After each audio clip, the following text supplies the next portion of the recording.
Kung maitim ang balak, magtago ka na! Anthony Taberna, Jerry Baja. 2 por 2. 2 por 2. Kauna-unahan sa Pilipinas. NBC Manila Broadcasting Company. DZRH. Member, kapisanan ng mga broadcaster ng Pilipinas. Member KBP, oras! Eksakto en punto. 6:04. Balitang makatotohanan. Balitang maaasahan. ACS Balita. Walang makakaligtas. Walang makakalampas. Saan mang sulok ng kapuluan. Luzon, Visayas hanggang Kamindanawan. Basta't may balita. Ipagwagwagan ng sikat na tagapagbalita. ACS Balita. Kasama ang 2x2 tandem Anthony Taberna at Jerry Baja. ACS Balita. Ang programang ito ay hatid sa inyo ng ACS Manufacturing Corporation, ISO certified, maker of world-class quality Pride detergent.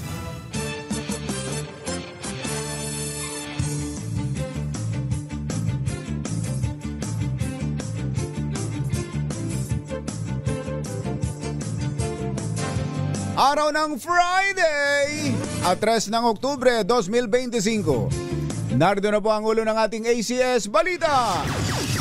Libo-libong OFW sa Taiwan may taas sahod simula Enero ng 2026. Koleksyon ng Bureau of Customs tumaas ng 82 billion pesos noong September 2025. Vice President Sara Duterte nagbigay ng mga kondisyon bago dumalo sa budget debate sa Kamara. DILG itinanggi na galing sa baril ng pulis ang bala na tumama sa isang lalaki noong September 21 rally. Bus na may mga lulang estudyante galing sa field trip nasunog sa NLEX. At ilang residenteng apektado ng lindol sa Cebu napilitang matulog sa kalye at palayan. Magandang umaga Luzon, Visayas, Mindanao. Good morning Philippines. Hello world. Kami po ang inyong mga tagapaghatid balita. Ito po si Anthony Taberna. Ito po si Jerry Baha. At ito ang ACS Balita. Sa detalye ng ating mga balita, ACS Good News. Hindi lang ang mga OFW sa Hong Kong ang may taas sahod, kundi maging ang mga OFW sa Taiwan. Ayon kay Department of Migrant Workers Secretary Hans Kakdak, libo-libong OFW sa Taiwan ang tatanggap ng mas mataas na sweldo simula sa Enero. Sinabi ni Kakdak na ito ay isang positibong hakbang tungo sa mas makatarungang pasahod at pagkilala ko sa kontribusyon ng mga migrant workers. Ito ay matapos aprobahan ng pamahalaan ng Taiwan ang monthly minimum wage sa New Taiwan dollar na 29,500 mula sa dating 28,590 kada buwan at 196 kada oras epektibo sa January 1. Gid ni Kakdak, ito ay isang tagumpay sa lahat ng mga manggagawa sa Taiwan, kabilang ang mga OFW at ang kanilang pamilya. Alas 6:08 na ng umaga na imbag bigat kada kayo amin na po. Agreeing kayon, gising na. Sa kabila ng hamon na dala ng paghinto na importasyon ng bigas ng bansa, tumaas ang kita ng Bureau of Customs na umabot sa higit 80 bilyong piso para sa buwan ng September. Ayon kay Customs Assistant Commissioner Vincent Maronilla, ang preliminary revenue data mula sa Customs ay nagpapakita na tumaas ng halos 8% ang koleksyon sa buwis kumpara sa kaparehong panahon ng nakaraang taon. Sinabi ni Ascom Maronilla na very challenging pa ng September sa Bureau of Customs at nabigla sila sa pagbaba ng volume. Pero Sa huling araw ay tumaas ito ng 7.73%, ang pinakamataas na margin year over year para sa buong 2025. Para sa 9-month period, nakakolekta na ang mga customs na mahigit 703 billion pesos, mas mataas ng halos 2% mula Enero hanggang September 2024 na umabot lamang sa higit 690 billion pesos. ACS Balita. Alas 6:09 ang ating oras. Mayong buntag kaninyong tanan mga Bisaya, mata na bambutiha. Gising na ba kayo? Nagbigay ng ilang kondisyon si Vice President Sara Duterte bago humarap sa budget debate sa Kongreso.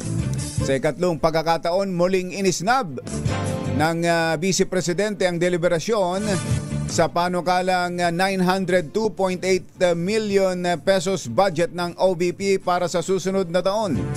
Ipinakita ni Palawan Representative Jose Pepito Alvarez, ang sponsor ng budget ng OVP, ang sulat na ipinadala ni VP Inday sa House Committee on Appropriations. Isa rito ay dapat ding dumalo si Pangulong BBM.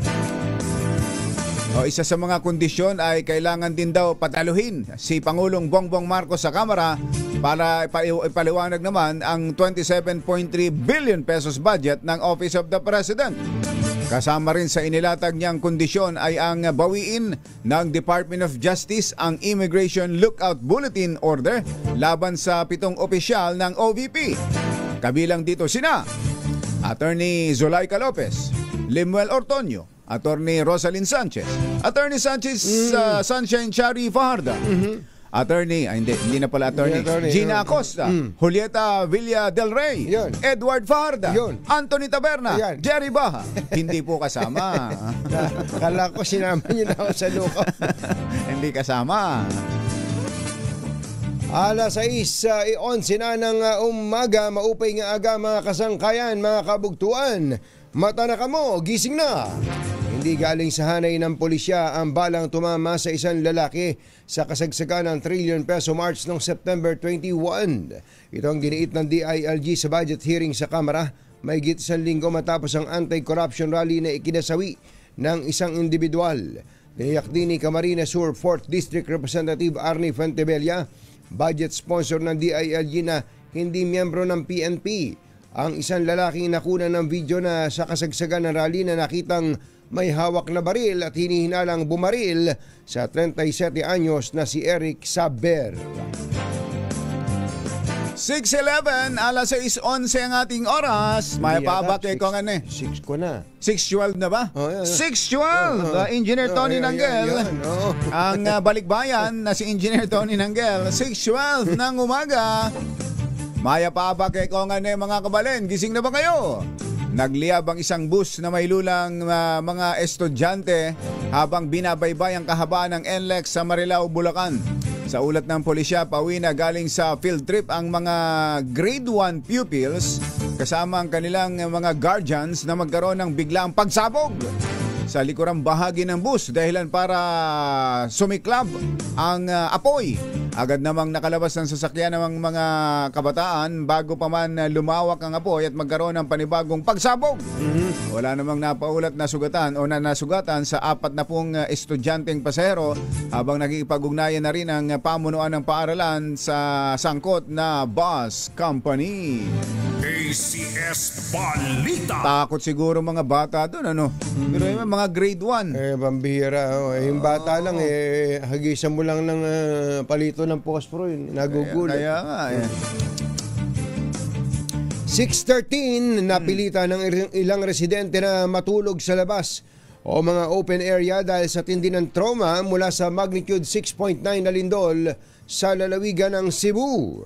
Ayon kay Medellin Mayor Edwin Salimbangon, maraming residente ang piniling matulog sa mga palayan at tabi ng kalsada sa halip na umuwi sa kanilang mga tahanan dahil sa sunod-sunod pa rin ang mga aftershocks. Mga plastik ang nagmistulang kumot at proteksyon ng mga residente laban sa buhos ng ulan. Yung papala, umuulan pa pala kung batyero. Nako. Kawawa naman yung ating mga kababayan. Siyempre, meron pang mga lamok dyan. Oo. Kaya yun ang kanilang naging proteksyon, yung plastic habang natutulog sa mga open area. Git ni Mayor Salimbangon, hindi magamit ang evacuation center sa kanilang bayan dahil nagtamo rin ng cracks ang ilang bahagi nito matapos ang nangyaring pagyanig. Bagamat walang tigil ng pagbuhos ng tulong para sa mga apektadong residente, aminado ang alkalde na hindi pa sapat ang mga ito. Susunod! Dito mo! I might have struck some nerves. Sabi ho ni Mayor Benji Magalong. Kanino kayang nerves ang nakanti ni Mayor Benji na naging dahilan kung bakit siya nawala sa ICC? ICI pala. ICI. Sa ICI. Pagbabaliktad na. ICI. Yan. At iba pang mga nagbabagang balita. Sa pagpapatuloy ng ACS Balita. alas 6:15. Makapit, madikit, malupit na dumitmantya kaya easy ang labada. Kaya pala mula noon hanggang ngayon, all you need is pride, all you need is pride, ACS. Kasama ang 2x2 tandem Anthony Taberna at Jerry Baha. ACS Balita. Alas 6:18 ang ating oras. Tuloy ang ACS Balita.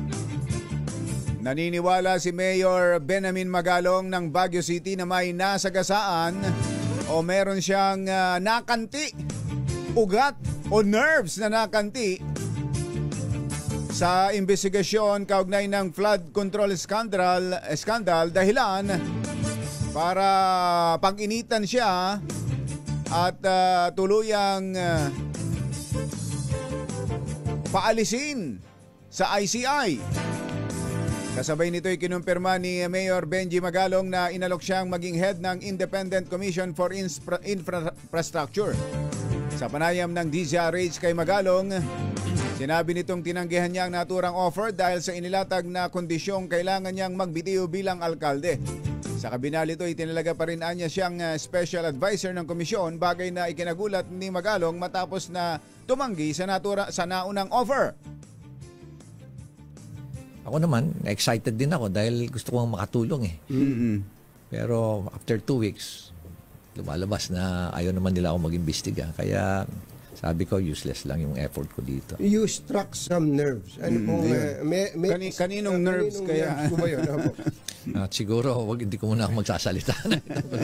Pero ako, confident ako na I struck some nerves. Kasi nga, kung papakinggan mo yung statement ni Yusek Castro, di ba? She was groping for words. And she was really not prepared. Titignan mo, statement analysis, body language, she was not prepared to come up with that press con eh. Lalo-lalo na yung portion tungkol sa akin. Kaya pautal-utal siya eh. Pangalawa, titignan mo is Ayun. Kaya pagkatapos ho ng 2x2 kahapon, may mga ipinakita mula sa kanyang laptop itong sa kanyang tablet, itong si Mayor Benji. Ayan at may dalawang marites na nakatingin mabuti. Nakikichismis. Marami nagtatanong kung ano daw ba yung ipinakitang yan sa 2x2 ni Mayor Benji. Porn ba yan? Sabi ng iba may mga mas malaswa pa sa porn. Mas malaswa pa sa porn. Meron daw bang magaganda? Mga nag-text pa sa akin kung ano-anong kalokohan eh. Ano daw ba yung ipinapakita na yan eh. Ayun, ang ipinapakita ho dyan ni Mayor Benji ay yung nerves. Ano po yung nerves? Ito karugtong po ito ng nerves sa utak, ano? Medyo at pababa mula sa utak yung nerves, mula sa utak pababa. Tapos walang dinaan ng puso eh. Wala nga. Kaya kami takantaka. Ayan, tingnan niyo yung picture. Takantaka kami dyan. Parang walang pusong dinaanan yung nerves. Wala. Parang wala. Mula sa utak, pababa ka agad. Yun. Ayan. I struck some nerves. Ang tanong ibubuyang-yang ba talaga niya yan? Ayan, yun ang tanong. Ni Mayor Benji Magalong. May mga na-sound of necessity na parang clue dahil kasi nabanggit na rin naman natin. Halimbawa yung yung NEP ng Mindoro Oriental sa ng Mindoro Occidental, yung dalawang yung distrito ni Congressman Tariela saka sa Mindoro Occidental saka si Panaligan, Congressman Panaligan sa Oriental na mula from sa around 2 billion lang ay naging 20 billion ang NEP nila. Talaga. Kaya ang tanong, yung iba, ano nangyari sa iba? Ayun. Kapain nyo na. Kapain nyo na yung iba. Alas 6:22 ng umaga, maayong buntag kaninyong tanan, mga Bisaya, mata na mabudiha, gising na ba kayo?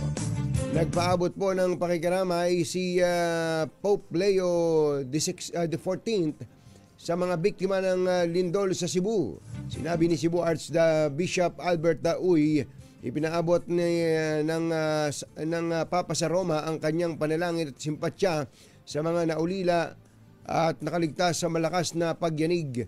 Nagpahayag din ng kanilang pakikiramay sina Japanese Prime Minister Shigeru Ishiba at Foreign Minister Takeshi Iwaya, ang mga pinuno ng Malaysia, UAE, China, Belgium at Saudi Arabia.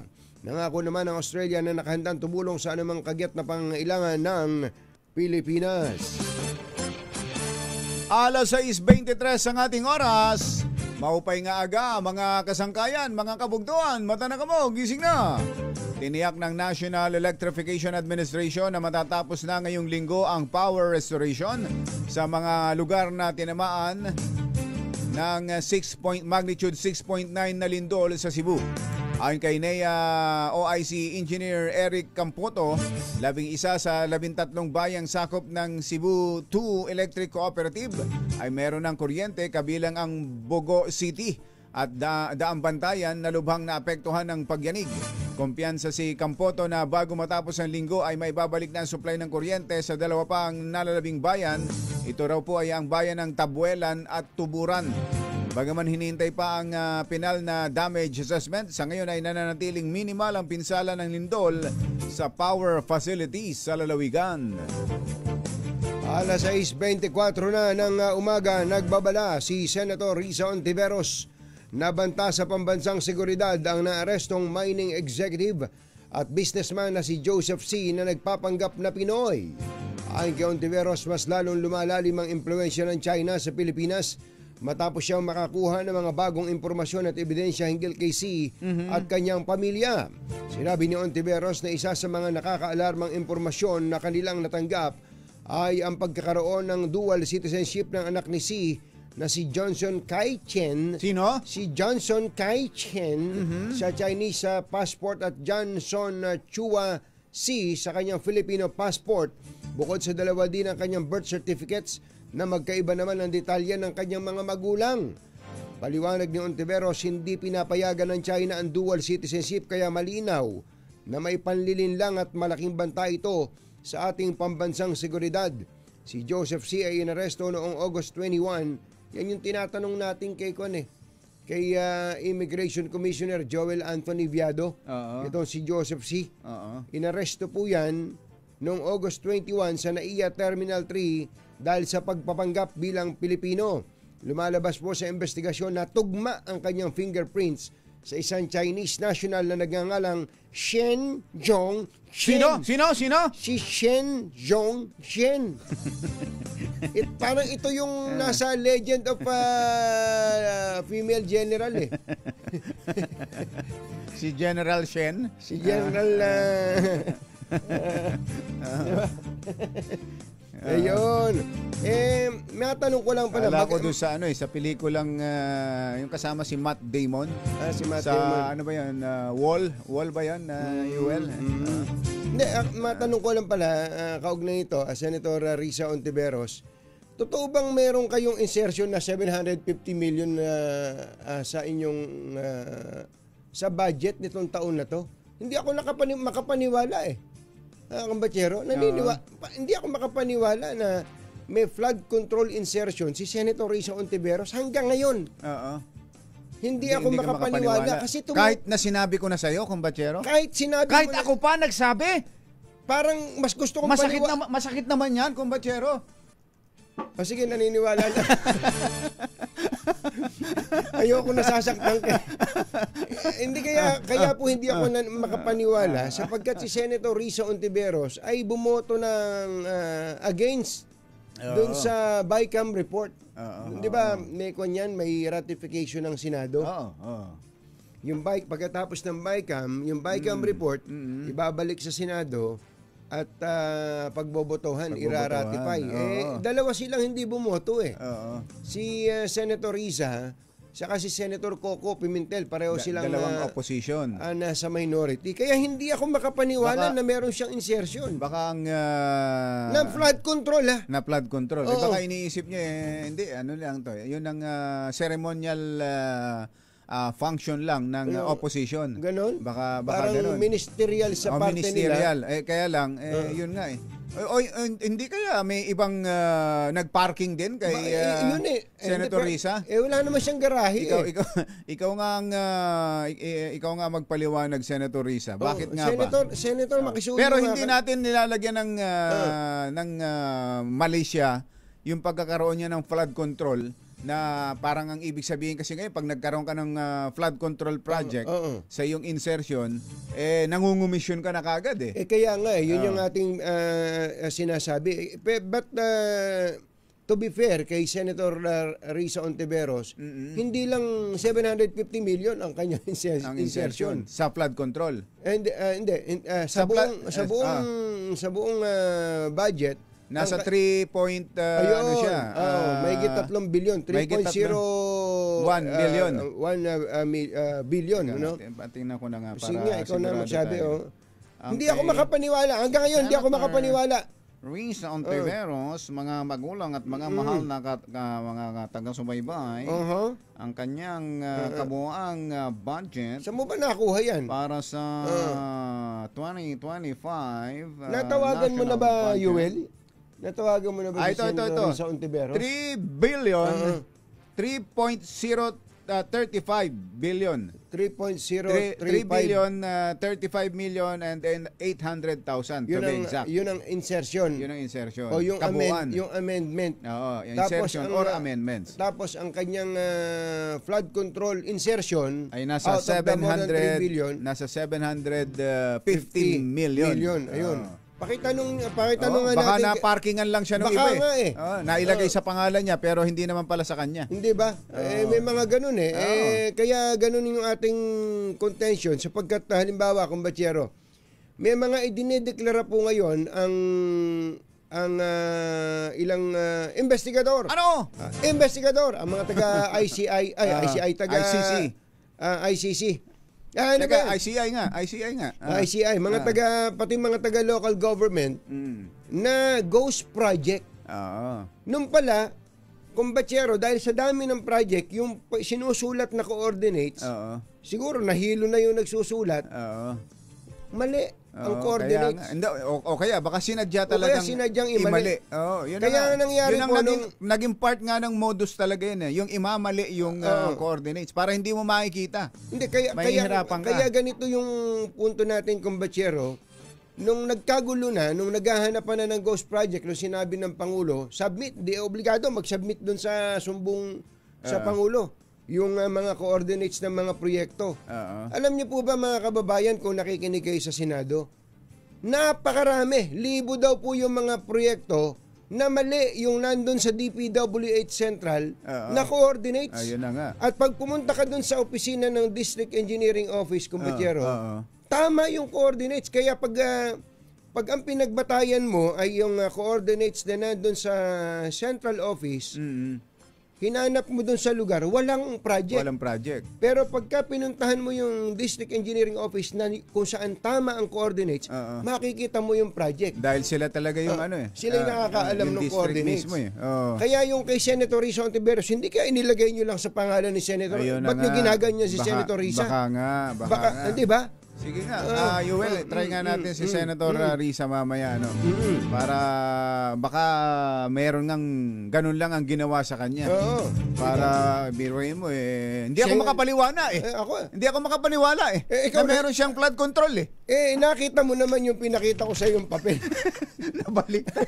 Nabaliktad ngayon. Hindi ka naman naniniwala. Nasasaktan naman ako dyan. Naniniwala na ako. Maria, samantala, bawal pa rin ang mga eroplano na lumipad malapit sa Bulkang Taal. Sa inilabas na notice to airmen ng Civil Aviation Authority of the Philippines, bawal lumapit ang kahit anong eroplano sa loob ng 11,000 feet na vertical limit mula sa bulkan.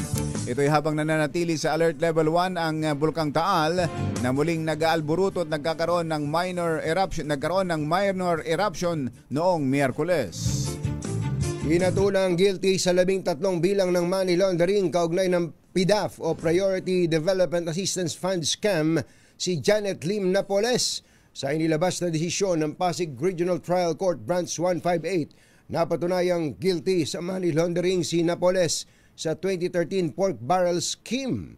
Dahil dito pinatawan ng 7 hanggang 14 na taong pagkakakulong si Napoles sa bawat bilang ng kaso o habang buhay na pagkakabilanggo. Ayon sa Anti-Money Laundering Council, bukod pa ito sa 94.15 million pesos na danyos na kailangan bayaran ni Napoles. Pero tagal na yan, anong taon yan? 2013. Ngayon lang nagdesisyon. Oo, ngayon lang yung sa anti-money laundering. Yung sa money laundering money case. Laundering, oo. Ang tagal. Sa kaso ng money laundering. So ngayon pa lang pwedeng i-forfeit kung ano man ang meron siya. Parang gano'n dun sa desisyon. Hindi, yung damage na lang kung bachero to. 94 million plus yung damages na babayaran niya. Pero ako ina-assume ko naman na fin-raise na ng noon pa. Dapat. Ng AMLAC yung bank accounts nito. Samantala, bukas ang Independent Commission for Infrastructure na imbestigahan din ang iba pang infrastructure projects sa bansa. Kasunod dito ng magnitude 6.9 na lindol na yumanig sa Cebu at kumitil ng mahigit 70 katao matapos mabagsakan ng mga gumuhong istruktura. Ayon kay ICI Executive Director Brian Hosaka, sisilipin nila ang anumang impormasyong maibibigay sa komisyon kaugnay ng iba pang infra programs ng pamahalaan. Paliwanag ni Hosaka, sa ngayon ay flood control projects ang sentro ng kanilang investigasyon dahil ito pa lamang ang mga natatanggap nilang mga datos. Naghatid sa kabuuan ng ating ACS Balita, ito po si Anthony Taberna. Ito po si Jerry Baha. Kasama ang 2x2 tandem Anthony Taberna at Jerry Baha. ACS Balita. Balitang makatotohanan. Balitang maaasahan. ACS Balita. Ang programang ito ay hatid sa inyo ng ACS Manufacturing. Humahagupit, lumalatay na komentaryo sa himpapawid.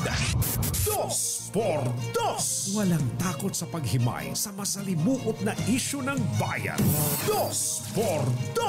Humahataw na mga balita at impormasyon. 2x2. Ating damhin, ating lasapin ang hagupit na 2x2.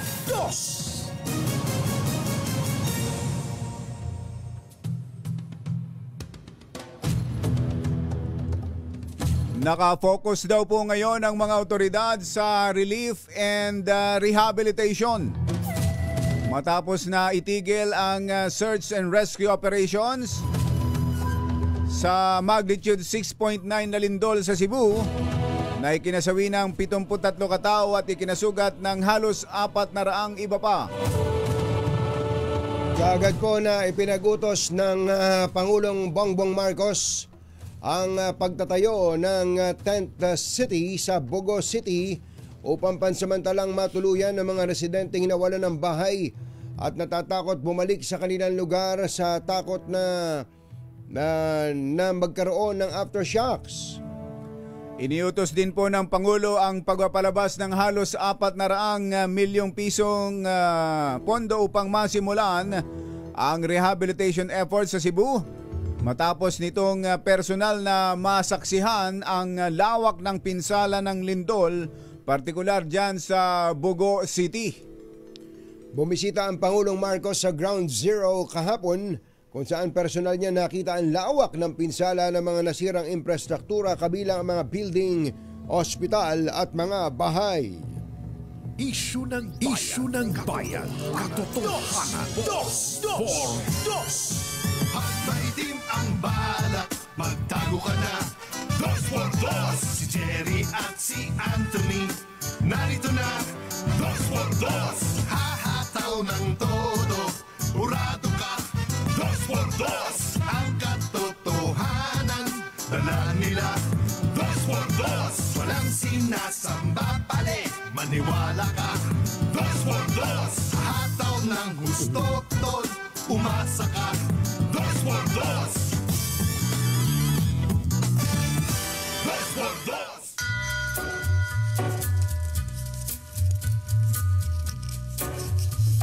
Hi. Maganda morning! Magandang umaga, bayan! Bayan! Ito po si Jerry Baha. Ito po naman si Anthony Taberna. Muli pong sumasa inyo ang 2x2 sa umagang ito ng Friday! Yo! Woo! Totoong Friday! Kaya wag na kayong magduda sa mga dudoso dyan, ha? Mga dodoso, naalala ko tuloy ito si Butch Gamboa. Ibot si Gamboa. Ang kambing lord ng San Jose, Nueva Ecija. Ayan, oh. Kaya kayo magduda, talagang Friday na, kaya kumpletuhin na ninyo ang sigla ng inyong katawan. Ayan. Dahil weekend na! Ayun! Kakaroon na naman ng tsansa para magkasama-sama ang pamilya. Kahit na ho medyo, yun ang maganda, medyo kung umuulan-ulan, hindi kayo makalabas ng bahay, sa bahay kayo. Obligadong magkakasama. Ayun, ang sarap na magluto-luto. Halimbawa kung si Mr. laging wala sa bahay, yung si Mr. ang magluluto. Ay, nako. Ako naman ang magluluto. Ako Ayan, muna magluluto ngayon. Ayun lang mga, mag-ihaw ka lang ng tilapia, kumbachero. Pwede na yun. Mag-ihaw ka lang ng tilapia. O kaya ngayon, kung talagang sabi nyo, mas mura pa nga yung karne kaysa sa gulay. Tama. Pwede bumili ka ng liempo. Naku, sarap no. Bili ka ng liempo. Yung liempong may taba. Dapat may taba. May taba. Pero hindi naman ganun kakapal. Oo. Walang sarap pag walang taba. Malungkot. Tapos may sausawang kang Mantomas. Ay. May commercial ka agad. Commercial ka agad eh. Ako kumbachero, ang gusto ko dyan sa, maaaring magkaiba tayo, ang gusto ko dyan sa inihaw na liempo lang, yung asin lang eh. Asin. Asin lang.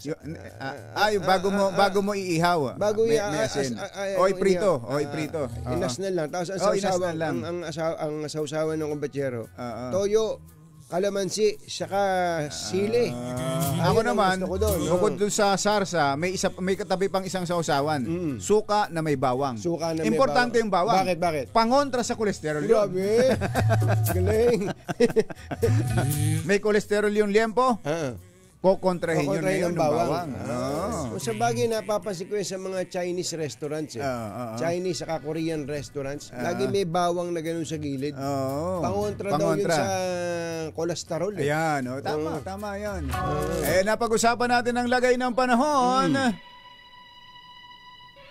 Meron tayong bagyong si Paulo.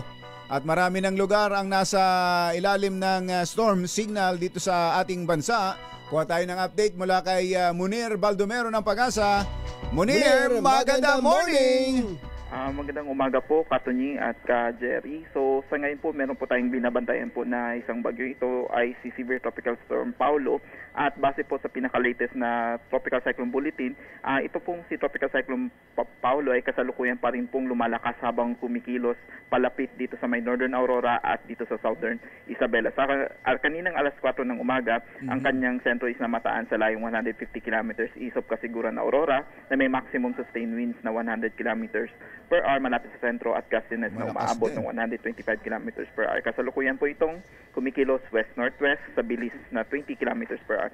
Dahil po dito nakataas po ang signal number 3 dito sa may northern portion ng Aurora, central portion ng Isabela, central and southern portion po ng Isabela, northern portion po ng Quirino, northern portion ng Nueva Vizcaya, probinsya po ng Mountain Province, Ifugao, southeastern portion ng Abra, northern portion ng Benguet, central and southern portion po ng Ilocos Sur at northern portion po ng La Union. Signal number 2 naman po dito sa central and southern portion po ng mainland Cagayan, nalalabing bahagi po ng Isabela, nalalabing bahagi po ng Quirino, nalalabing bahagi po ng Nueva Vizcaya, central portion ng Aurora, northern portion ng Nueva Ecija, central and southern portion po ng Apayao, Kalinga, nalalabing bahagi po ng Abra, nalalabing bahagi po ng Benguet, central and southern portion ng Ilocos Norte, nalalabing bahagi po ng Ilocos Sur, nalalabing bahagi po ng La Union, at northern portion ng Pangasinan.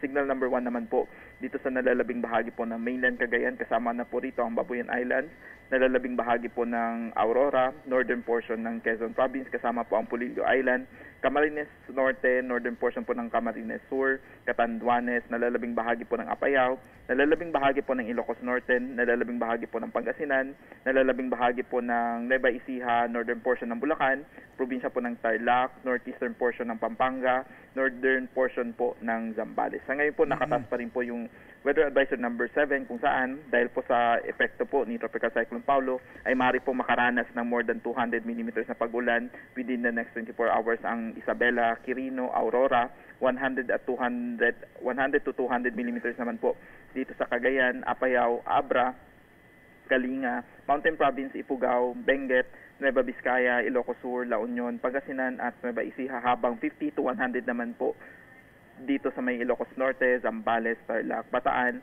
Pampanga, Bulacan, Rizal, Laguna, Quezon, Camarines Norte, Camarines Sur, Catanduanes at Albay. Sa ngayon, meron pa rin po tayong nakataas na gale warning, particular dito sa seaboards ng Northern Luzon at Eastern seaboards ng Central Luzon. Kaya pinag-iingat po natin ang ating mga kababayang mangisda, may maliliit na sasakyan padagat, na iwasan po ang pagpapalaot ngayong araw at makinig po sa otoridad. Then sa ngayon po, itong si Paulo is generally kumikilos po west-northwest throughout ng forecast period, habang itong si Paula ay maaari pong maglandfall dito po sa may northern Aurora or southern Isabela ngayong umaga o mamayang tanghali.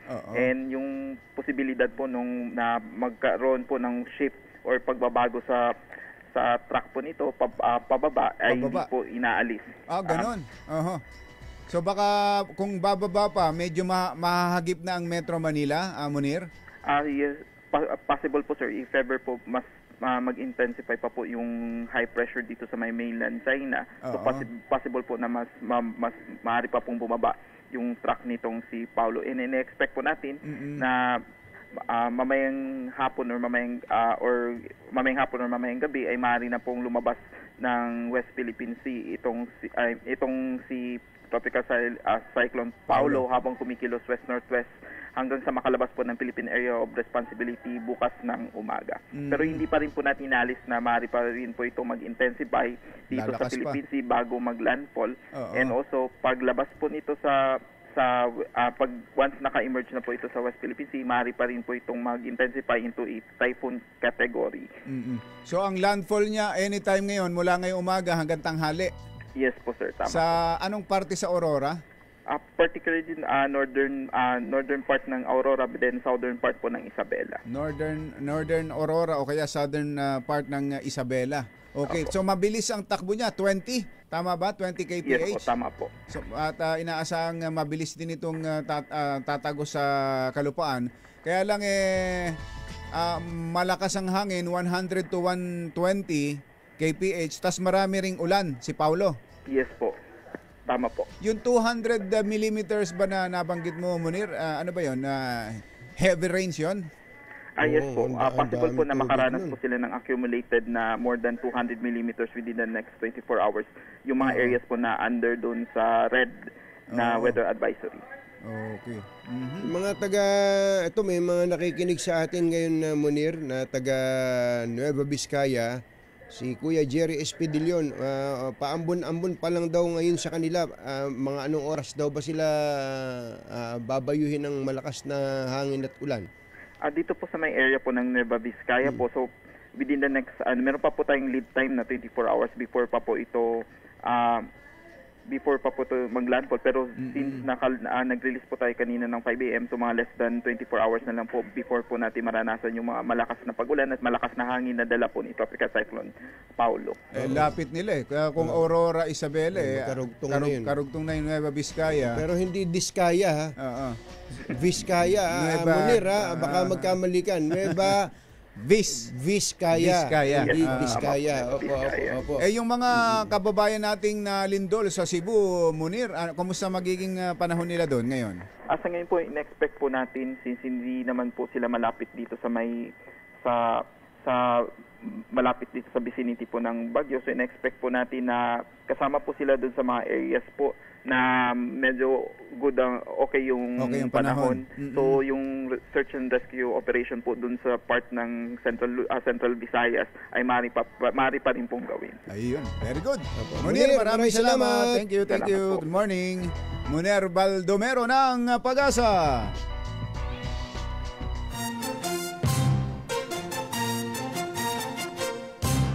Tonying at Ka-Jerry. Anthony Taberna, Jerry Baha, ang samahang pinatibay na ng panahon. 2x2. Binabati pala natin ang happy birthday si Labor Secretary Benny Laguesma. Secretary Benny Laguesma, hinihintay ka ni Mother Malu dito. Ayun, sumesenyas.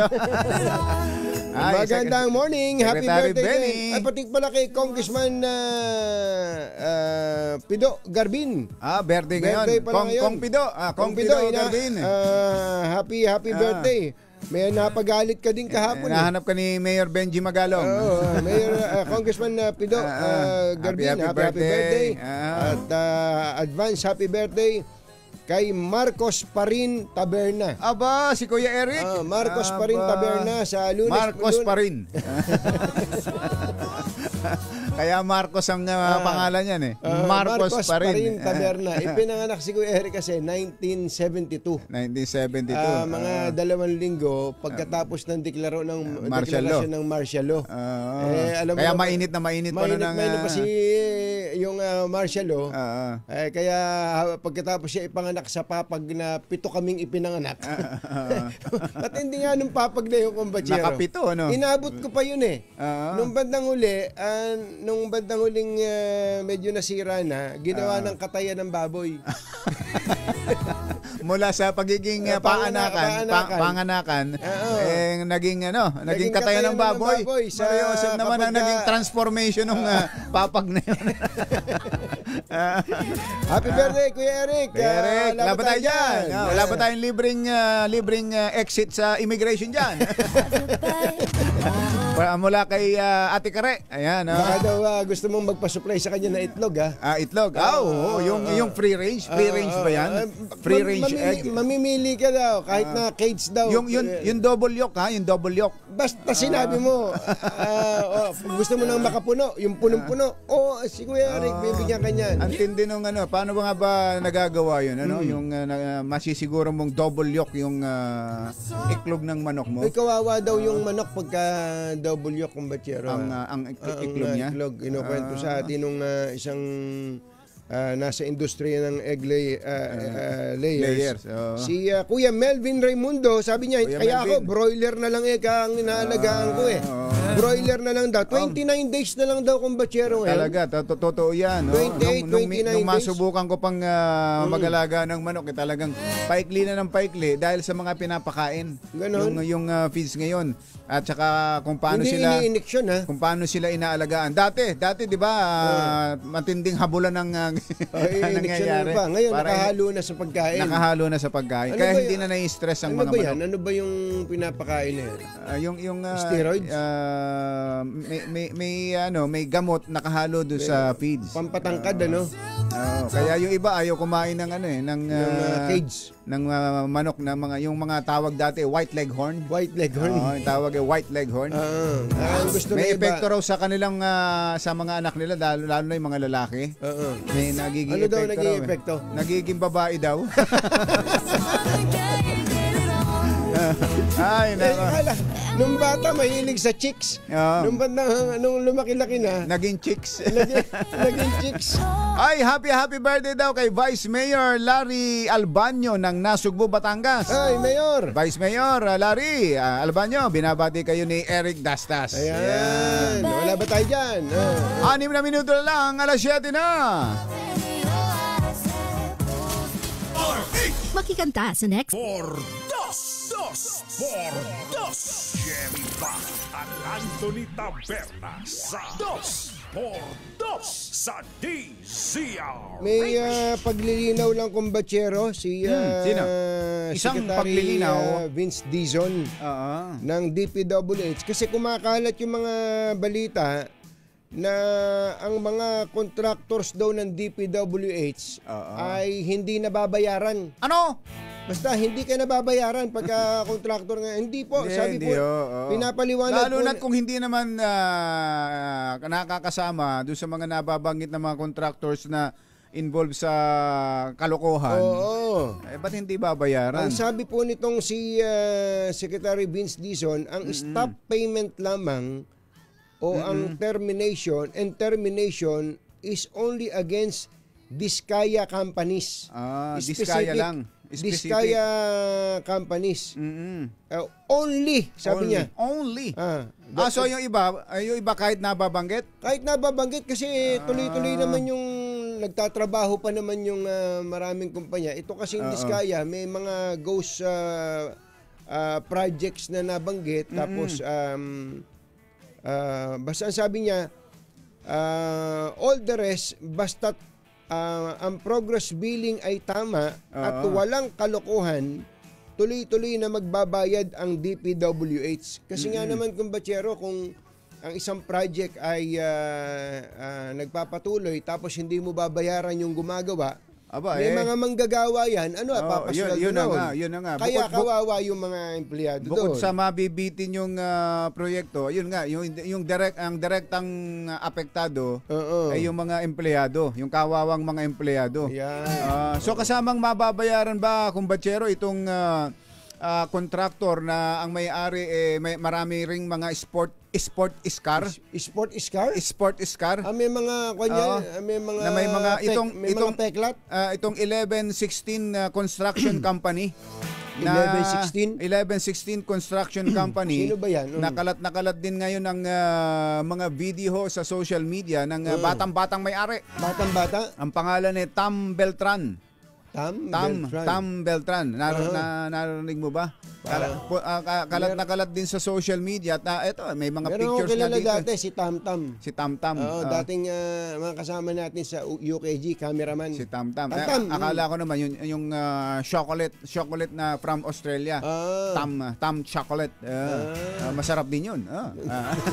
Ito, dapat siguro i-check din ang kutakot-takot na mga sport car nito, mga mamahaling. Yan ang mga mamahaling. Yan eh. Kapag ang bahay nito, sabi nung isang nagkwento sa akin, hinanap ko tuloy sa social media, sa TikTok, sa Facebook. Yung ilalim ng bahay niya, yung pinaka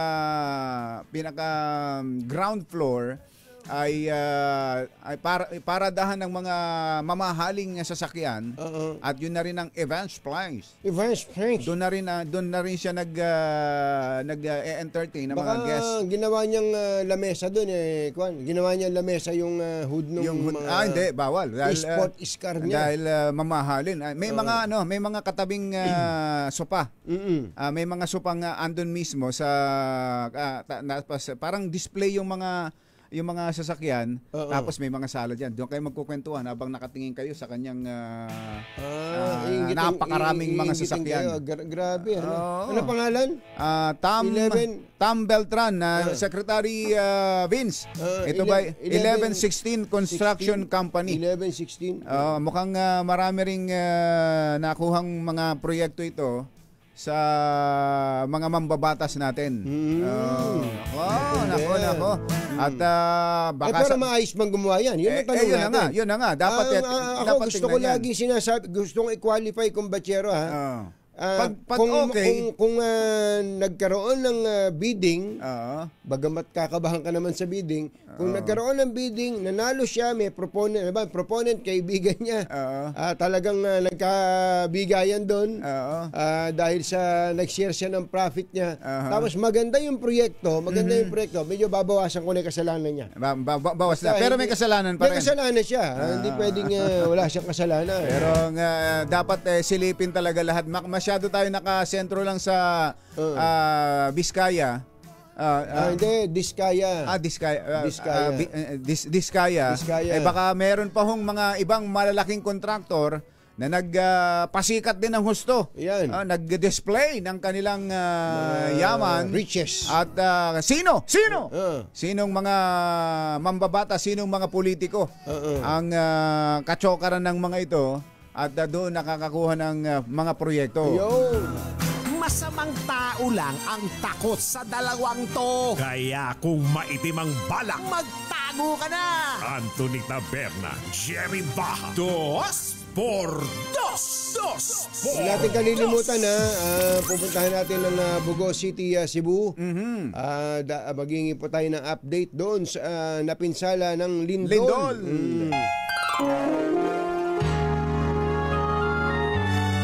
Kauna-unahan sa Pilipinas. NBC Manila Broadcasting Company. DZRH. Member, kapisanan ng mga broadcaster ng Pilipinas. Member KBP, oras! Eksakto, en punto, Kapopoy. 5 minuto na makalipas ang 7 ng umaga.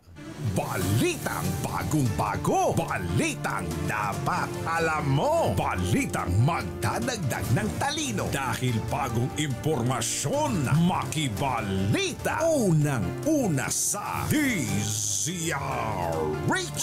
Pangunahing balita. Kasama ang 2x2 tandem nina Anthony Taberna at Jerry Baha. Narito na po ang ulo ng ating mga pangunahing balita. Search and rescue operation sa Cebu itinigil na. Pagtatayo ng tent city sa Bugo City iniutos ng Pangulong Bongbong Marcos. Senador Mark Villar handang humarap sa anumang investigasyon. Makikipagtulungan daw po sa ICI. Alegasyon ng korupsyon itinanggi. Secretary Ted Herbosa ng Department of Health posibleng susunod na imbestigahan sa isyu ng korupsyon. Ayon kay Mayor Magalong. Senator Ping Lacson may pasaring sa mga kritiko. Tinawag na crazy cat at annoying dog. Archdiocese ng Maynila nagkasa ng Oratio Imperata at pagpapatunog ng kampana kontra korupsyon. At Bagyong Paulo lumakas pa habang papalapit sa kalupaan. Ilang lugar sa Luzon nasa ilalim ng signal number 3. Magandang umaga Luzon, Visayas, Mindanao. Good morning Philippines. Hello world. Kami po ang inyong mga tagapaghatid balita. Ito po si Anthony Taberna. Ito po si Jerry Baha. At ito ang sa detalye ng ating mga balita, ipinagutos po ni Pangulong Bongbong Marcos ang pagpapatayo ng tent city para pansamantalang masilungan ang mga residenteng naapektuhan ng malakas na lindol sa Bugo City. Kasunod ito ng ginawang pagbisita ng Pangulo sa lalawigan upang kumustahin ang sitwasyon ng mga naapektuhang residente at inspeksyonin ng mga gusali sa Cebu. Ayon sa Pangulo, hindi pa tiyak sa ngayon kung ligtas ang mga evacuation centers kaya't nakapagdesisyong magtayo na lamang ng malalaking tent na pansamantalang matutuluyan. Inatasan din ng Pangulo ang Philippine Red Cross na magpadala ng medical field tents na ginamit noong COVID-19 pandemic bilang isolation wards para masilungan ang mga naapektuhan ng lindol. Kaugnay niyan, kumbatsero, nasa linya natin ang DRRMO head ng Bugo City, si Rex Igot. Sir Rex, magandang morning. Mayong buntag. Si Ka Jerry at si Ka Tunying po ito. Good morning po, sir. Yes, sir. Sir Rex, ano pong update natin dyan ngayon? Again, good morning. Ang update po ngayon dito sa Bugo, sir, we are now in a relief operation. Mm-mm. So yun nga, na-lift na namin yung SRR operation kasi na-retrieve na lahat ng mga na-trap. So yung kasalukuyan ngayong ginagawa ay nag-repacking na po ng mga marami na rin pinadala ng mga tulong galing sa ibang LGUs. And then yung mga apektado naman sir is still nasa labas lang po ng mga bahay nila kasi hindi pa talaga safe. Kasi ngayong araw, ngayong umaga lang ay nag-aftershock na naman na malakas. So wala talaga kaming ina-announce na pumasok sa mga gusali o mga evacuation center natin.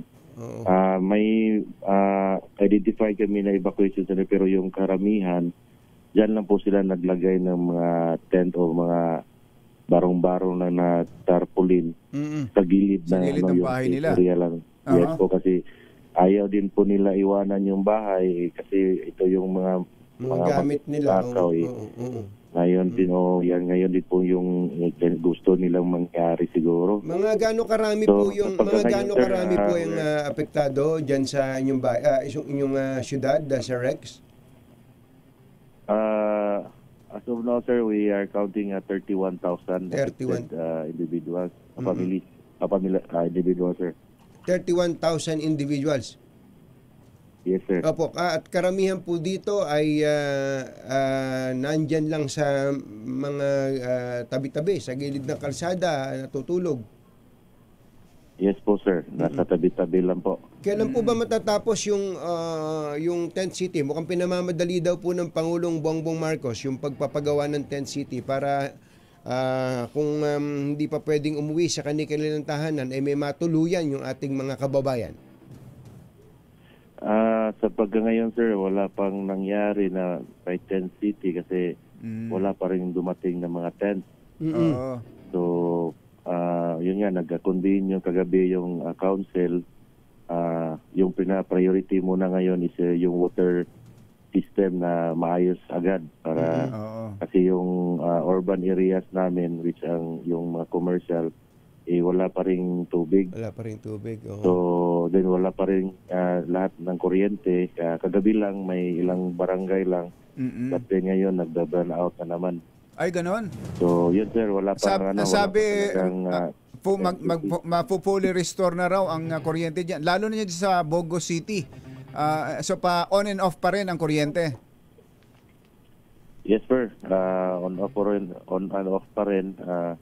Actually, pag-convene namin kagabi, sabi ng Sebeco na mga within 3 days, baka maibalik na talaga yung fully restored operational ng kuryente. So, pero yung tubig, sir, hindi pa madali kasi yung mga underground water pipeline, pinatrace pa yung mga leaking saka yung mga sira. Ano bang kanyan? Pumping station namin, may sira din. Ano bang potable water provider nyo dyan? Potable water, sir, at saka yung water na panghugas, pangkaligo. May nawasa ba kayo dyan? Meron ba kayong yung kakontrata ng local water utilities? May MWSS ba kayo dyan? Water system kami dito, sir.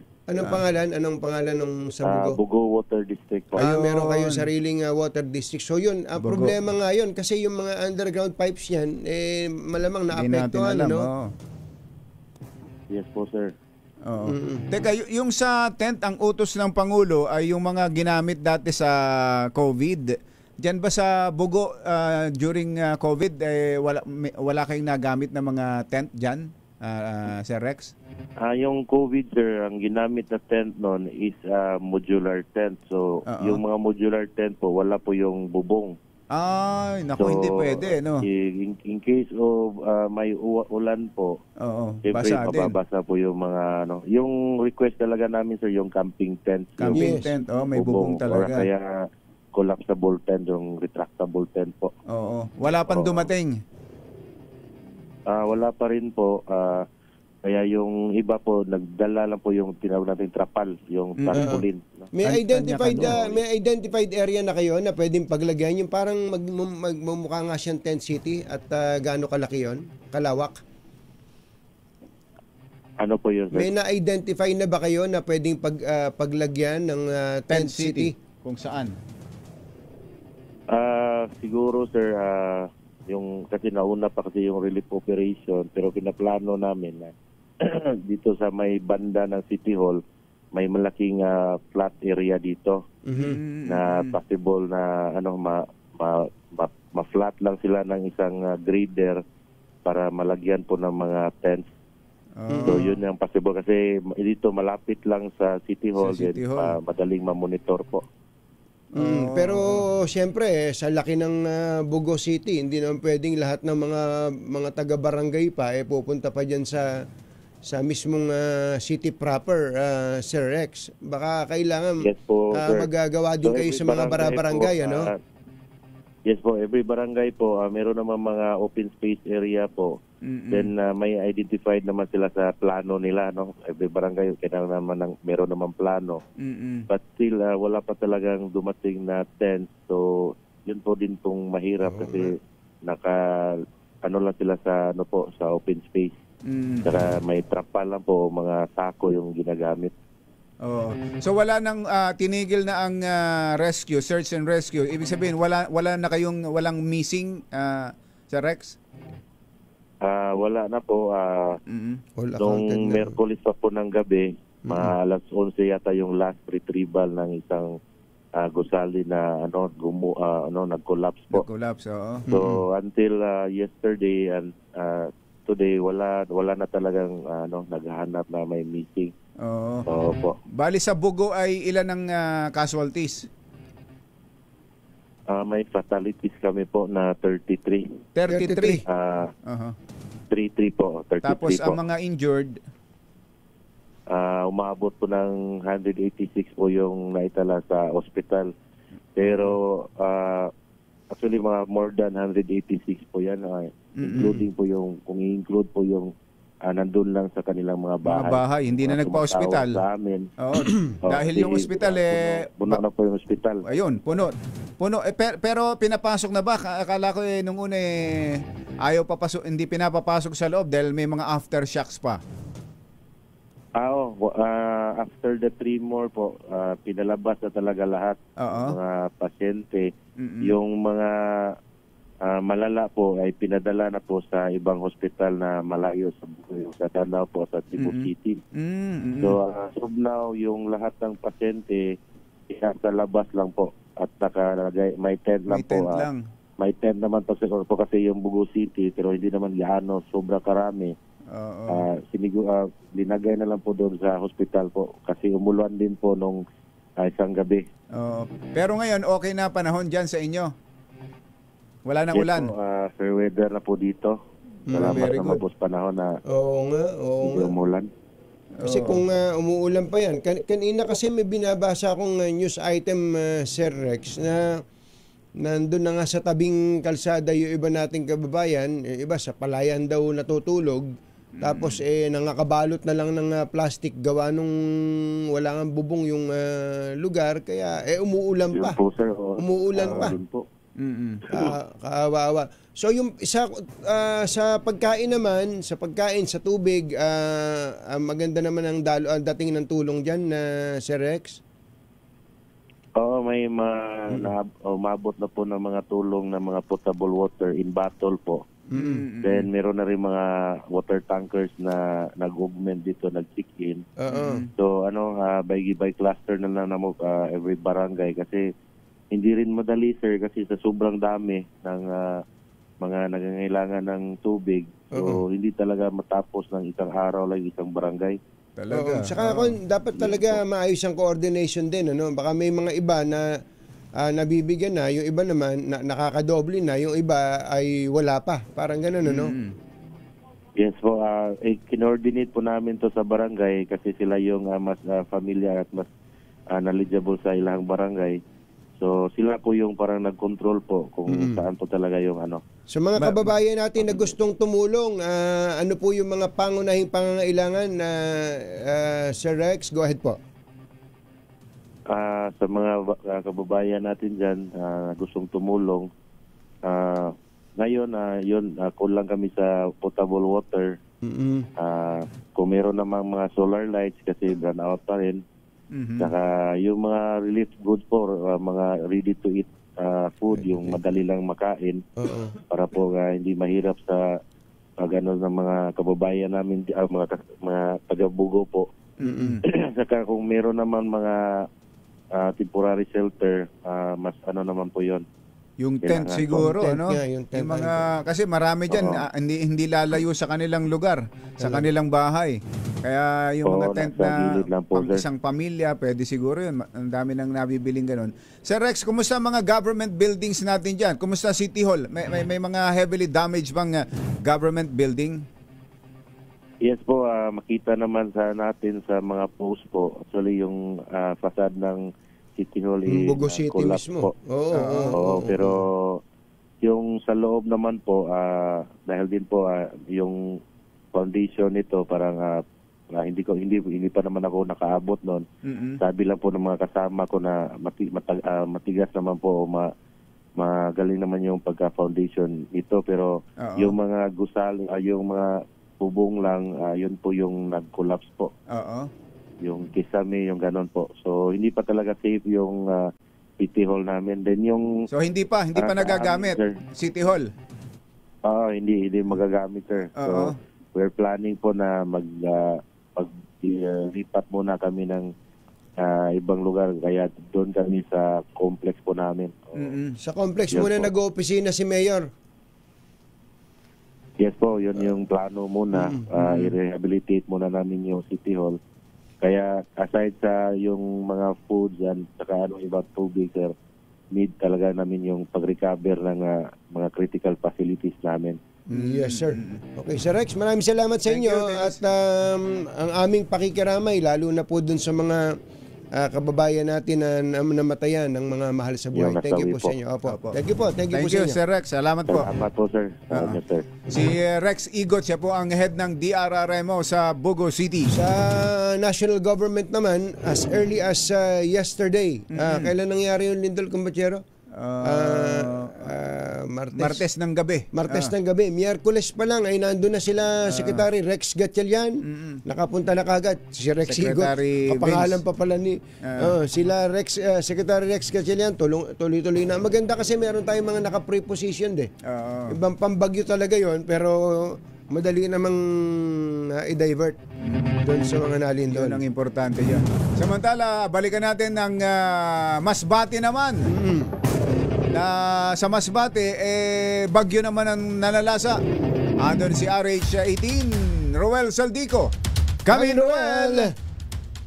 Katunig ka, Jerry, pumalo na sa 100,000 ang apektado ng pamilya at 400,000 naman na individual ang apektado. Ayon kay Masbate Governor Richard Ako, 60,000 na mga kabahayan ang partially damaged at 18,000 ang totally damaged na nawasak ang kanilang mga bahay. Sa buong probinsya ngayon po, ang mga totally affected na family, lumalagpas na po ng 100,000 families.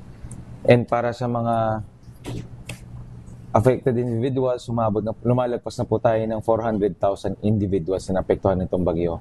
Para naman po sa mga totally damaged houses, umabot na rin po tayo ng around 18,000.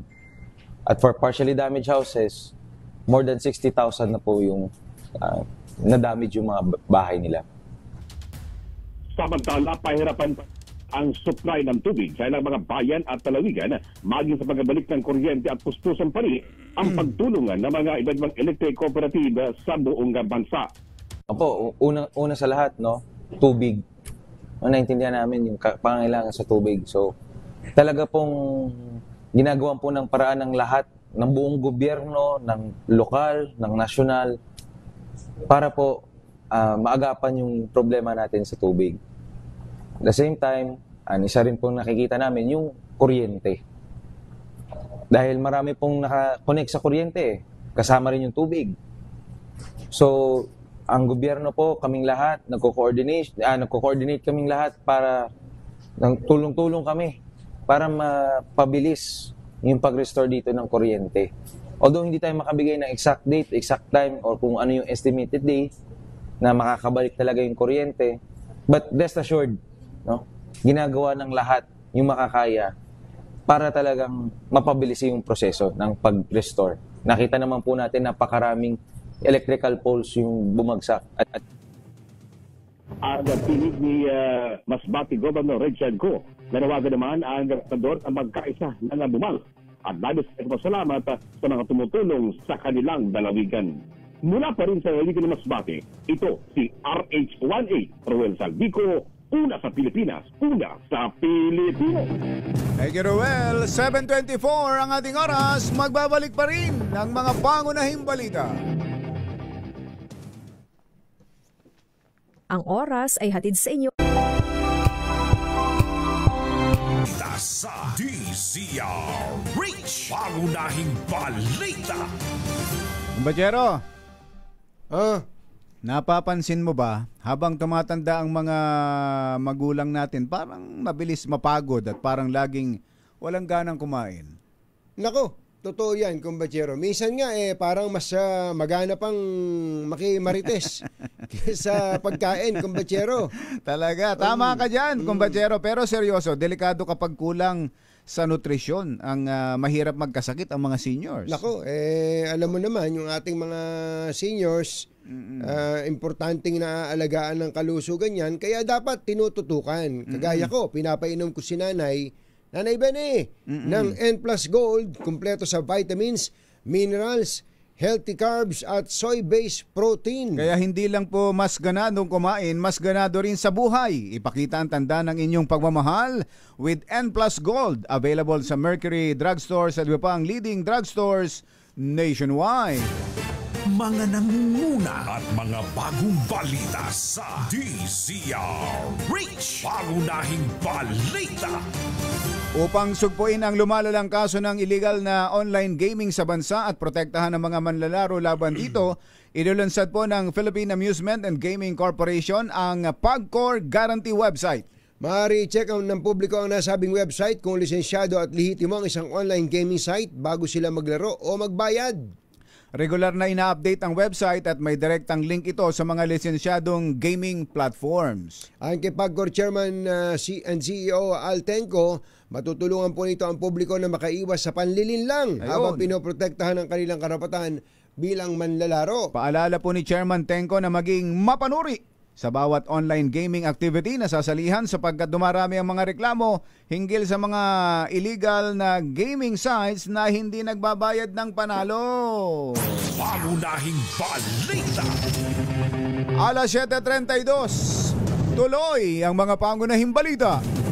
Handa si dating DPWH Secretary at ngayon Senator Mark Villar na humarap sa anumang investigasyon kaugnay ng flood control scandal.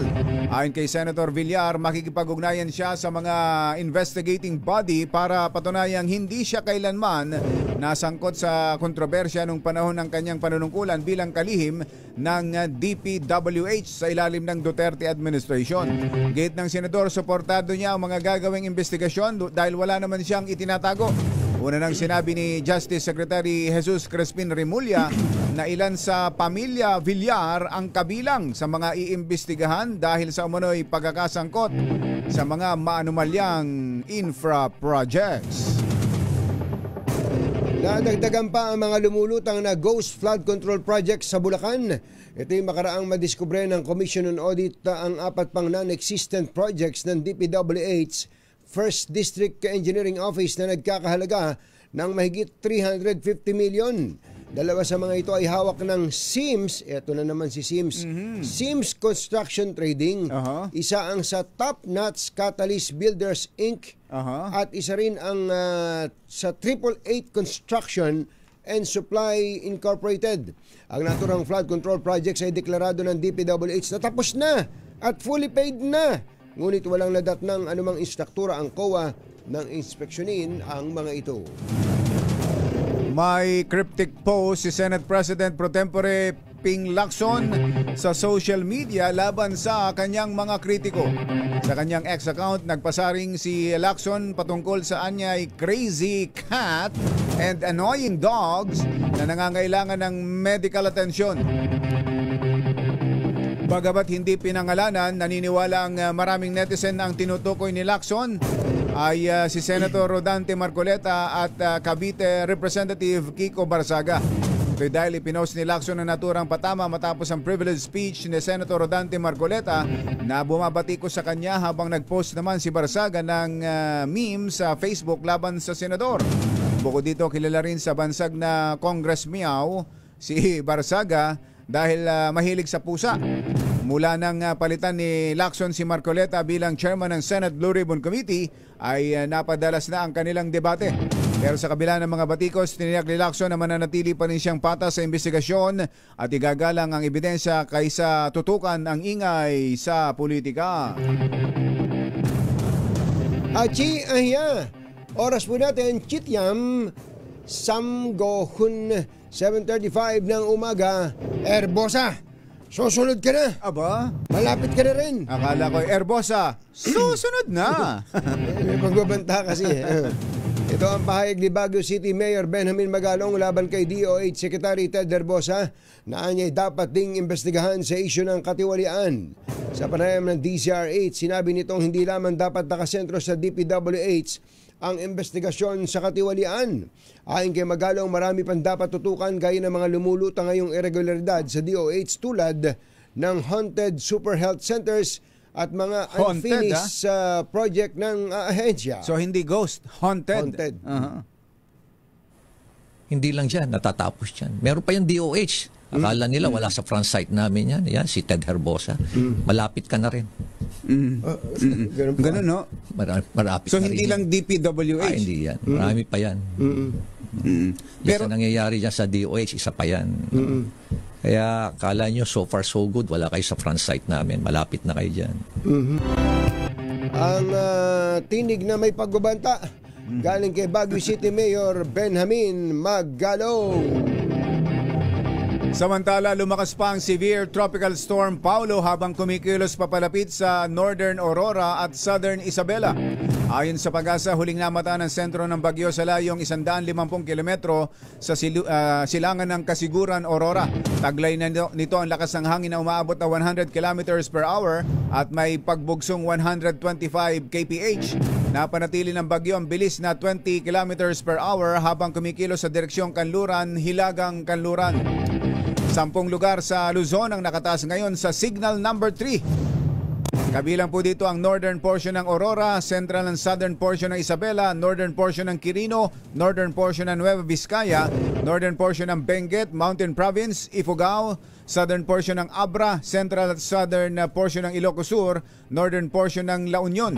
Inaasahang magla-landfall ang bagyo sa Aurora o kaya sa Isabela ngayong umaga o bago magtanghali. Ayon sa State Weather Bureau, mataas ang tsansa na lumakas pa ang bagyo pagsapit sa West Philippine Sea.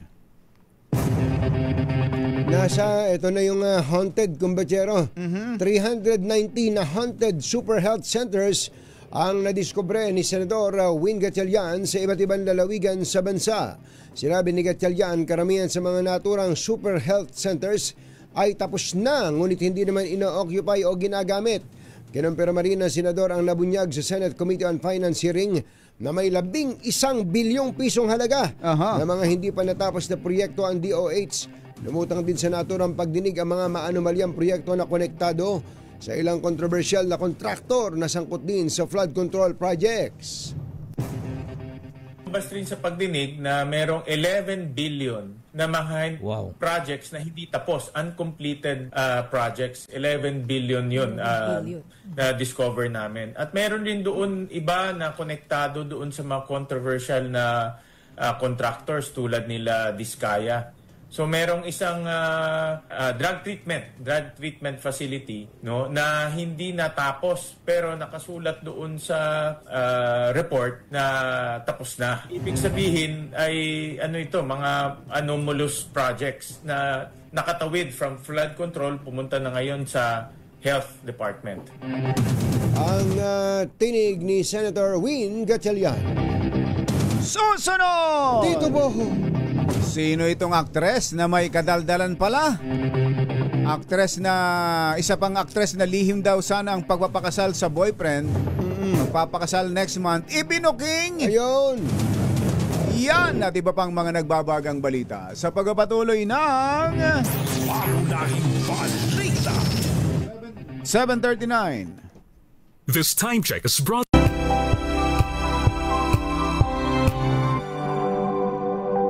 Hello, Washi! Laundry day na naman! Yay! Anong meron? Mancha ng chocolate, putik, may libag pa! Kaya natin yan! With Pride Washing Machine Detergent, may triple stain-away formula. Tanggal ang makapit, madikit, at madupit na dumit mancha. Kaya easy-easy ang labada. Mula noon hanggang ngayon. All you need is pride. All you need is pride. ACS.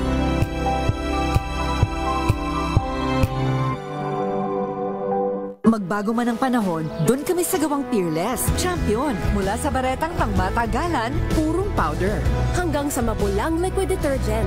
Kaya sa labahan, Champion! Tapat na walang katapat.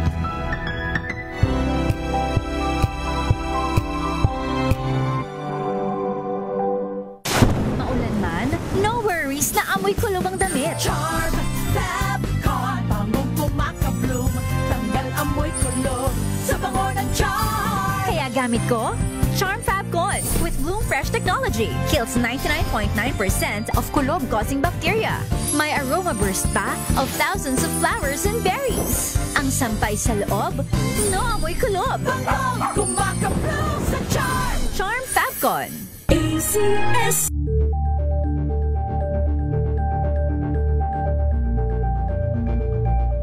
Magbago man ang panahon, doon kami sa gawang Peerless. Champion, mula sa baretang pangmatagalan, purong powder.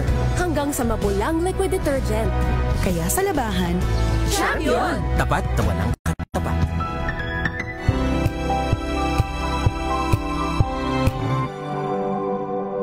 Magbago man ang panahon, doon kami sa gawang Peerless. Champion, mula sa baretang pangmatagalan, purong powder.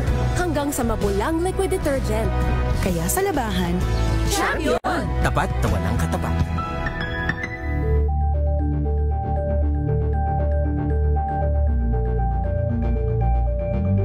Maulan man, no worries na amoy kulog ang damit. Charm Fab Con, bangong pumakabloom, tanggal amoy kulog sa bango ng Charm. Kaya gamit ko, Charm Fab Con with Bloom Fresh technology. Kills 99.9% of kulob-causing bacteria.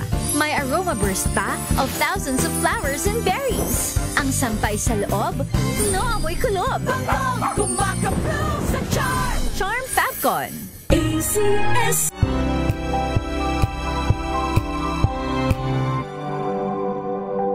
Magbago man ang panahon, doon kami sa gawang Peerless. Champion, mula sa baretang pangmatagalan, purong powder. hanggang sa mapulang liquid detergent. Kaya sa labahan, Champion! Tapat na walang katapat.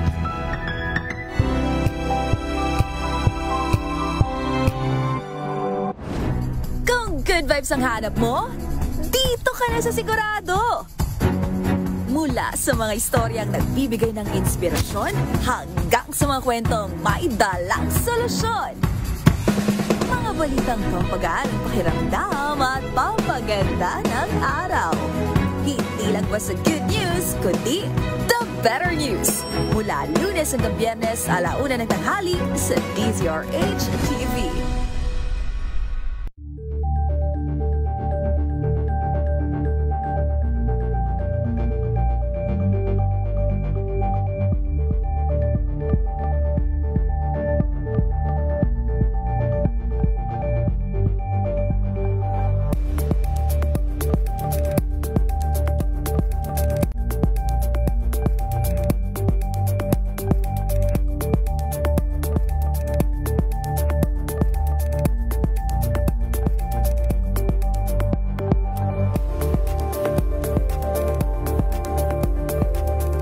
Curious ka ba sa maraming bagay? Kami na ang bahala dyan. Aalamin, tutuklasin at bibigyang linaw namin ang mga katanungang bumabagabag sa inyong isipan. Sa programa kung saan ang bawat sagot ay galing lamang sa mga eksperto. Ang Expert's Opinion, tuwing Linggo 3:00 ng hapon, dito lang sa DZRH TV.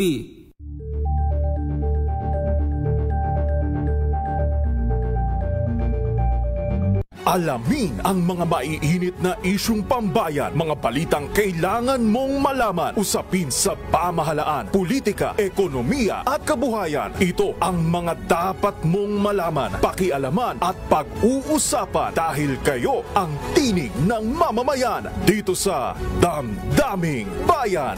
Live sa DZRH Radio, DZRH TV at DZRH Digital. Kasama sina Lakay, Deo Macalma at Elaine Apit. Araw-araw, Lunes hanggang Biyernes. Damdaming Bayan.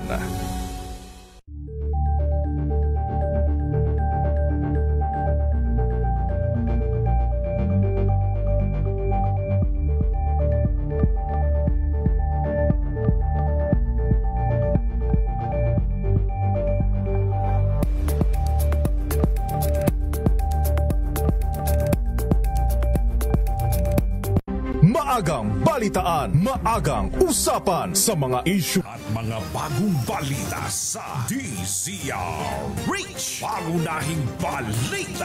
Pangunahing balita sa showbiz. Magandang dilag. Yeah. Uy, congratulations pala kay dating Agriculture Secretary, dating Governor, dating Congressman at ngayon Congressman na uli. Sino? Si Congressman Arthur Yap. Ay, si Congressman Art Yap ng Bohol. Murang Kuryente Party List.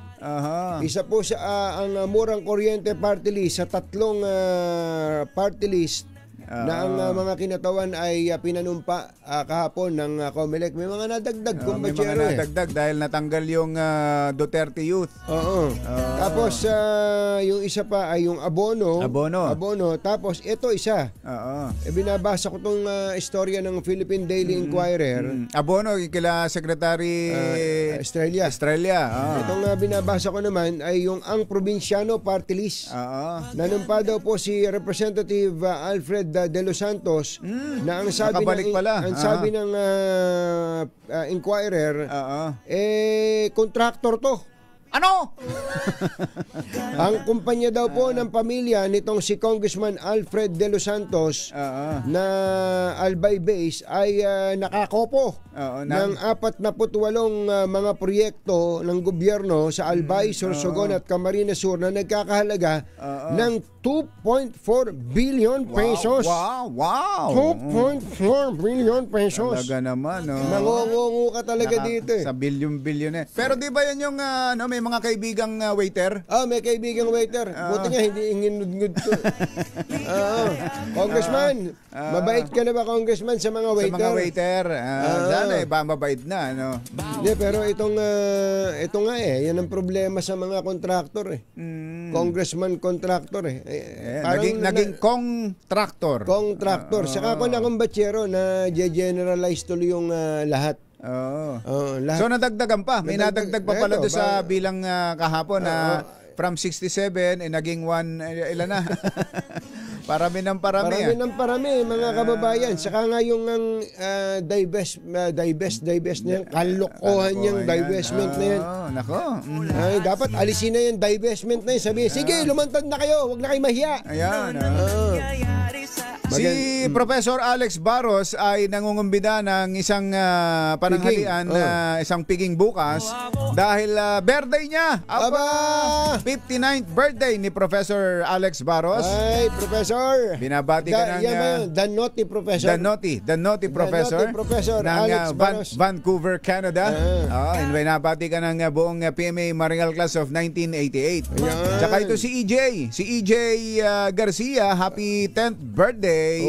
Nakikinig daw bago pumasok sa eskwela. Ayun, sabi ng kanyang daddy. Ilang taon si EJ? 10 taong gulang. Ito, nakakatuwa na yung bata na eh. Para pala itong mga anak ni Kuyang Julius Imperio eh. Laging nakatutok. Si Joey ay Garcia, ipaghahanda yung kanyang anak na si EJ sa Rai Rai Ken. Ay, nako. Tsaka doon sa Kokoro Curry. Sila kasi may-ari noon. Sila din. Nakita nga kami ni Kuya Joey dyan sa may Binyang. Sa Binyang. Meron siyang ray-ray doon. Sa Binyang. Ayan. At magandang umaga kay Mami Mary Yang. Oy, Mama Mary Yang. Mama Mary. Good morning. Basta palakas kayo, ha? Palakas kayo. Palakas po kayo, Mami Mary. Kailangan na... At dito sa 2x2, ang mga nakikinig dito gumagaling. Lumalakas. Pumapagaspas. Mami Mary, kayang-kaya. Basta sama-sama, andito lang kami. Wala pa ba? Bahala dyan si Kuyang Kurt Yang at saka si ating Gina Yang. Ay, baka may mga kailangan ng ayusin sa inyong mga bahay, tulad ng bubong. Buti na lang, may bubong na maasahan. Gawa sa state-of-the-art technology. May aluminum na. May pintura pa. Now available na rin sa pre-painted tiles pan. Para sa eleganteng bubong na matibay na makulay pa, mag-Cherylum pre-painted ka na. Ay, magandang ano palita natin na kumbatsero? Ito pa lang si Transnational Crime Special Envoy Marcos Lacanilaw ay itatalaga bilang administrador ng Marina. Marcos pa rin? Marcos pa rin. Marina. Ilalagay siya sa Marina. Marina. Maritime Industry Authority. Sinabi na ng Pangulong Bongbong Marcos, yung mga maharang-harang dyan, ilagay, mukhang maraming dapat ayusin sa Marina. Sinabi na po ng Pangulong Bongbong Marcos na i-appoint sa Marina si Special Envoy Marcos Lacanilaw. Ayan. Tama-tama yan. Ayos yan. Pagkutihan mo, Ambassador. Ambassador Marcos Lacanilaw. Ayan. Kachak Talay, kumusta ba kayo dyan ni General Eli Mata sa Zamboanga? Buenos dias con todos, mga Chabacano. Matana ka mo. Gising na. Sabi ni Kuyang Els Bartolome, naghahanap na raw siya ngayon ng manok ng itlog na 2 pula. 2 pula. Ang gusto namin 2 pula, hindi yung basagang pula, Kuyang Els. Kilala tayo, basagang pula talaga. Ay, Eric, nabati ko na to kanina, si Vice Mayor Larry Albanyo. Binati na namin. Tinatanong nga namin kung wala bang balisong dyan Cabo G, dyan sa Bikers Cafe, magandang morning. Niyayanig ngayon ng Cherry Auto Philippines ang 7-seater hybrid SUV market sa paglabas ng all-new Tigo REV Luxury Edition. Starting at just 1,528,000 pesos, hatid ng all-new Cherry Tigo REV Luxury Edition ang high-tech na features, pogi at moderno ang itsura, at syempre, sulit na sulit sa halaga. Ito ang tunay na game changer sa segment na ito. Engineer JC Ancheta, baka gustong mo nang mag-upgrade. Alam mo ba tong Cherry Tigo REV Luxury Edition may 1.5 liter turbo engine at ipinagmamalaking Cherry Super Hybrid System. Talaga, At meron din itong 1,400 km na combined EV at hybrid range. Kaya kahit mag-road trip ka pa doon sa Bicol, layo, no problem. Kaya. Marami rin po itong safety features tulad ng 14 advanced driver assistance system, kasama ang adaptive cruise control at 540 degrees camera. Matindi, 540. Matindi, may mga saang anggulo talaga yung camera na yan. Johnny Santos. Johnny Santos. Santos. Alam mo na yan. Matindi. Kaya Secretary Art Tugade, hindi ka pala marunong magmaneho, Secretary Art Tugade. Subukan ng mag-test drive yung bata mo. Nitong Cherry Tigo REV LE. Mga nangunguna at mga bagong balita sa DZRH. Pangunahing balita. DZRH. Pangunahing balita. Sorry pala, kumbatsero. Sorry na. Pwede ba? Ito si Congressman Ralph Tulfo ng Quezon City. Sorry na daw po. Sa kainan? Yung pagkamahal-mahal? Video na nagsisirculate po ngayon sa social media doon sa napaka maluho na private party dyan sa Las Vegas, Nevada. Pero matagal na pala to, 2023. Kaya lang, congressman na siya noon eh. Oo nga, kaya congressman na siya noon eh. Eh, sa isang bansang mahirap, nakakahiyang magpakita ng yaman. Lalo pat kung ikaw ay taga-gobyerno. Ang totoo nun, Kumbachero, meron pa silang katwiran dito sa, ewan ko kung narinig mo na yung katwiran. Mayaman naman na kami eh. Kahit pa. Mayaman naman na kami. Huwag nyo nang ipagduldulan sa amin yan. Dahil nakalagay nga sa, sa konstitusyon natin. Sa konstitusyon natin eh. Lead a modest life. Hindi po, kaya pagka ikaw ay mayaman ka sa pribado, marami kang mga ari-arian, kung mag-flaunt ka dati, ganun na lang, walang patumangga, pumasok ka sa gobyerno eh. Alam mo naman na merong mga patakaran ang nasa gobyerno na kakaiba sa mga sibilyan o nasa pribadong buhay. Totoo yan. Tapos ngayon, pagka kayo ay pinupuna, nagagalit kayo, nagtatampo kayo, ba't lahat na lang, mayaman kamo kayo. Hindi nga yun ang usapan. Ang usapan, nasa gobyerno na kayo. Kaya kapag sinabi dapat sa gobyerno, shift na, mag-change na ng personality pag pumasok na sa gobyerno. At ito, inuulit-ulit natin, Kumbachero. Kapag ikaw ay nasa gobyerno, lalo na't ikaw ay elected official, 24 hours yan, 24/7. Hindi pwedeng kapag matutulog kayo, hindi ka na public official. O kaya mag-a-abroad ka at naka-leave kayo, hindi ka na public official.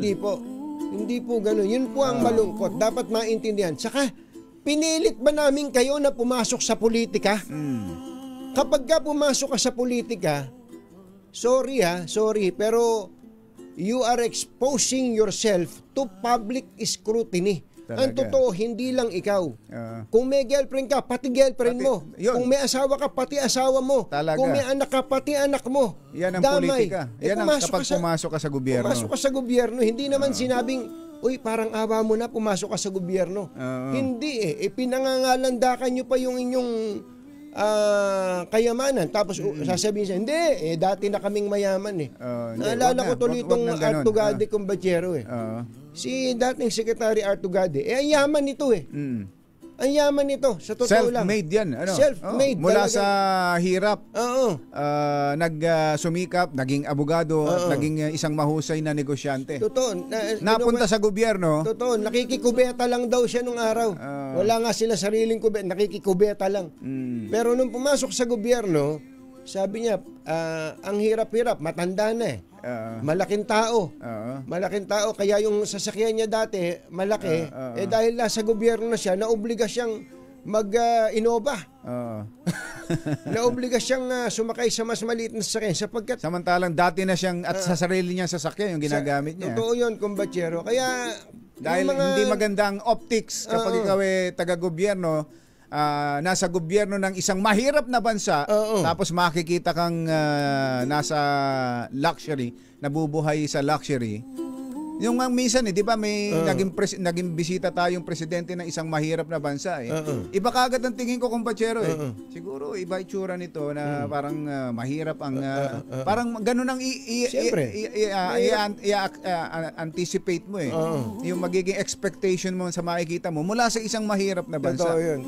Pero kapag ikaw ay opisyal ng gobyerno, magpapakita ka ng kanyang karangyaan, nakakahiya iyan. Kaya akala ko nga, Kumbachero, dahil sa pangyayari na to, baka magpreno na yung karamihan, medyo sabihan na yung mga anak-anak, wag na kayong kapal pa rin ng iba, Kumbachero. Tapos akala ko, dahil nga ang usapan budget, akala ko yung ibang congressman lulubay na. Ganun pa rin. Malala pa din. Congresswoman Mika Swansing. Congresswoman Mika Swansing, magpa-interview nga kayo sa amin at nang malaman namin kung totoo itong mga nakakarating sa aming report tungkol sa inyo. Tungkol sa inyo mismo, Congresswoman. Nako. Nakakabusit. Ay, nako. Di ba, Biyernes naman eh. Biyernes naman ngayon. Happy weekend! Woo! Bye! Damdaming bayan! Susunod na!